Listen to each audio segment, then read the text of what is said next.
Okay, तो last video में हमने देखा कि S5 क्या होता है। अब उसके 3 फॉर्मूला है। फर्स्ट फॉर्मूला होता है Sn equals to A r⁻n-1 upon r-1। पर ये कब काम करता है? जब ये जो r की वैल्यू है, कॉमन रेशियो की वैल्यू है, वो ग्रेटर देन 1 हो। जैसे इस वाले एग्जाम्पल में r की वैल्यू क्या है? 2 है ना। 4 डिवाइड बाई 2 करोगे तो 2 मिलेगा, 8 डिवाइड बाई 4 करोगे तो 2 मिलेगा। तो यहाँ पे r की वैल्यू 2 है जो कि 1 से ग्रेटर है। करेक्ट। अगर r की वैल्यू 2 है और वो 1 से ग्रेटर है तो ऑब्वियसली ये जो कॉमन रेशियो है, अगर 1 से ग्रेटर होता है तो तुमको ये वाला फॉर्मूला यूज करना है। ओके, इसके प्रूफ्स हैं हमारे पास, बट बोल if you tell I will explain. Okay, उसके बाद और एक फॉर्मूला है Sn equals to A 1 minus R to the power n upon 1 minus R. तो यहाँ पे ये जो r है, ये अगर 1 से कम है तो at that time you have to use this formula. Okay, अगर कॉमन रेशो 1 से कम है, ऐसा भी होता है, कॉमन रेशो 1 से कम भी हो सकता है। फॉर एग्जांपल जैसे कि ये देखो 1/2 ले लो, देन आप उसको अगर मैं 1/2 ले लो, देन अगेन 1/4 ले लो, ठीक है, देन 1/8 ले लो। अब इसको देखो कैसा होगा, 1/4 को 1/2 से करो डिवाइड। ओके, तो हमको मिलेगा 1/2। अगेन 1/2 मतलब 1 से लेस मिला, 0.5 नो।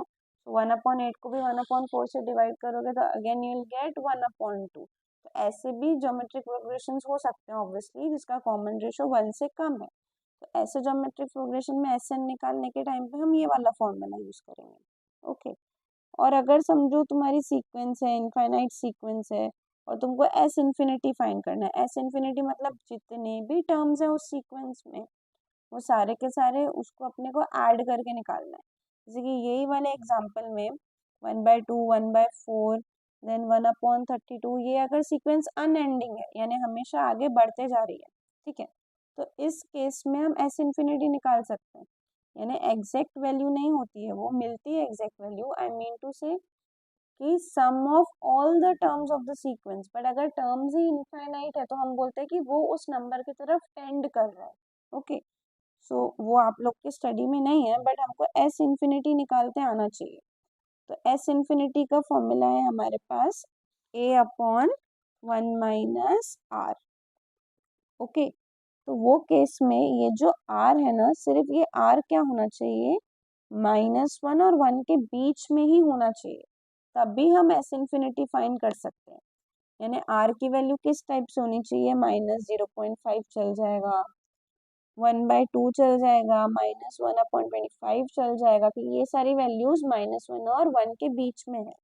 पर अगर r की वैल्यू 2 है, -2 है, तो ये सारे कॉमन रेशो के लिए हम एस इन्फिनिटी नहीं निकाल सकते। हम एस इन्फिनिटी सिर्फ उन वैल्यूज के लिए निकाल सकते हैं जो -1 और 1 के बीच में है। -1 और 1 भी नहीं चलता है, समझ में आ रहा है। -1 और 1 के बीच में कोई भी वैल्यू होती है तो उस केस के लिए हम एस इन्फिनिटी निकाल सकते हैं, अदरवाइज हम एस इन्फिनिटी नहीं निकाल सकते हैं। तो ये तीनों फॉर्मूला एकदम बाय हार्ट कर लेने हैं आपको। एस एन कब यूज करोगे, r ग्रेटर देन 1 के लिए ये, r लेस देन 1 के लिए ये, n नंबर के टर्म के लिए। पर अगर s इन्फिनिटी निकालना है तो उस केस में ये फॉर्मूला यूज होगा। पर s इन्फिनिटी का ये फॉर्मूला सिर्फ तब यूज करना है जब r की वैल्यू -1 और 1 के बीच में, अदर देन दैट तो आंसर निकलता ही नहीं। ओके, नाउ हम लोगों ने एरिथमेटिक मीन देखा था, राइट। उसी टाइप से अब हम देखेंगे ज्योमेट्रिक मीन। क्या देखेंगे, geometric mean. For example X, Y, Z, ये 3 टर्म्स हैं और ये एक ज्योमेट्रिक प्रोग्रेशन है। क्या है, एक ज्योमेट्रिक प्रोग्रेशन।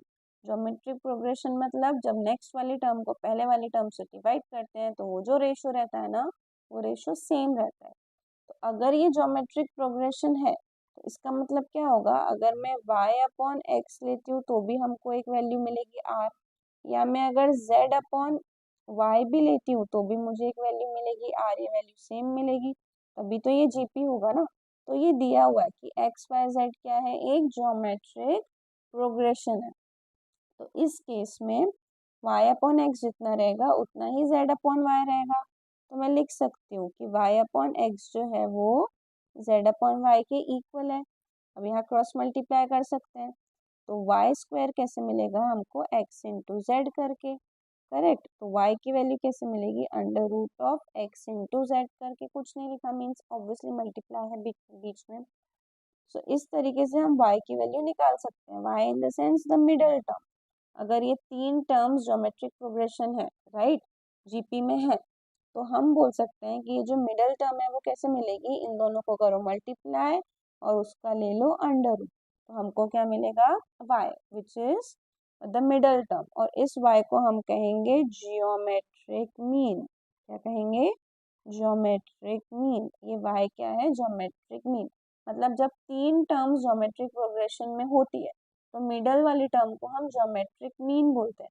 सेम हमने अरिथमेटिक मीन देखा था ना, जब अगर x, y और z एपी में होते हैं तो क्या देखा था हम लोगों ने, y कैसे मिलता है, लास्ट टू टर्म्स को ऐड करो फिर डिवाइड बाय 2 करो, इस तरीके से हमको y मिलता है। पर कब, जब ये तीनों टर्म्स अरिथमेटिक प्रोग्रेशन में हो। और अब हम क्या देख रहे हैं, ज्योमेट्रिक प्रोग्रेशन, मतलब अगर तीन टर्म ज्योमेट्रिक प्रोग्रेशन में है तो मिडल टर्म जिसको हम ज्योमेट्रिक मीन बोलते हैं वो कैसे मिलता है, जो दो टर्म्स हैं फर्स्ट एंड लास्ट उसको कर लो मल्टीप्लाई और फिर आंसर आने के बाद उसका ले लो रूट, तो इस तरीके से हमको मिडल टर्म मिलेगा जिसको हम कहेंगे ज्योमेट्रिक मीन। तो एक होता है एरिथमेटिक मीन और एक होता है जियोमेट्रिक मीन।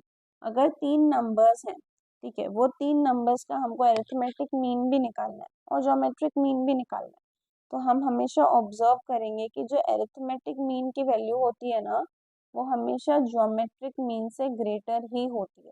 तो ऑब्जर्व करोगे कि जो एरिथमेटिक मीन की वैल्यू है वो ज्योमेट्रिक मीन से हमेशा क्या होती है, ग्रेटर ही होती है।